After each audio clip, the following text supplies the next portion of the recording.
नमस्कार, मी डॉक्टर आहेर. माझ्या हॉस्पिटलचं नाव आहे निओ केअर हॉस्पिटल.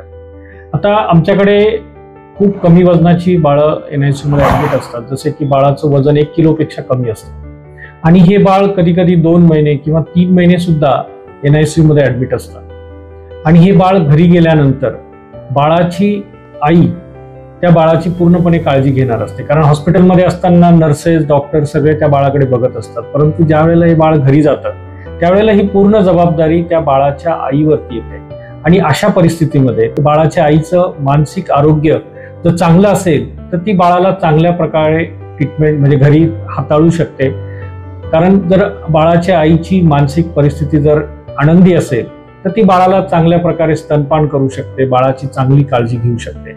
आणि ज्या वेळेला बाळ घरी जातं त्यावेळेला ही संपूर्ण कुटुंबाची ही जबाबदारी आहे की कशा पद्धतीने बाळाची आई आनंदी राहील आणि तिचं मानसिक आरोग्य चांगलं राहील, जेणेकरून घरी गेल्यानंतर हे बाळ सुद्धा चांगल्या पद्धतीने त्याची वाढ होईल, चांगल्या पद्धतीने ते निरोगी राहील. यासाठी बाळाच्या आईची मानसिक परिस्थिती चांगली असणं खूप गरजेचं आहे.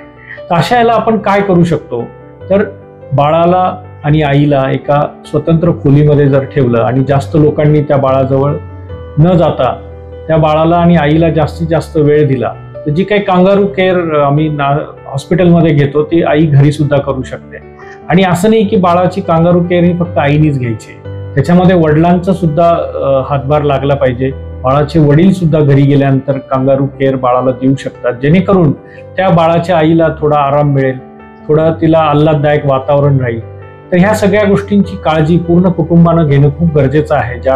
ह्या बाळ साधारण 2 किलो ते 2.5 किलोचं हे बाळ होईपर्यंत ही सगळी जबाबदारी त्या कुटुंबाची आहे, फक्त त्या आईची नाहीये. त्याच्यामुळे आईला सगळ्यांनी सपोर्ट करणं, तिला जर स्तनपान येत नसेल व्यवस्थित करता किंवा दुधाचं प्रमाण कमी असेल तर वेळोवेळी लॅक्टेशन कन्सल्टंट असतात जे स्तनपानामध्ये आईला आणि बाळाला मदत करू शकतात.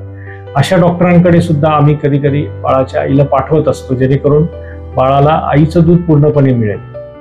तर याच्यातून मला हे सांगायचं आहे की बाळ घरी गेल्यानंतर ती जबाबदारी फक्त आईची नाहीये, ते संपूर्ण कुटुंबाची जबाबदारी आहे, जेणेकरून घरातील वातावरण आल्हाददायक राहील, बाळाच्या आईची मानसिक परिस्थिती नॉर्मल राहील आणि सगळे मिळून त्या बाळाचा जो प्रवास आहे ते एन्जॉय करू शकतात.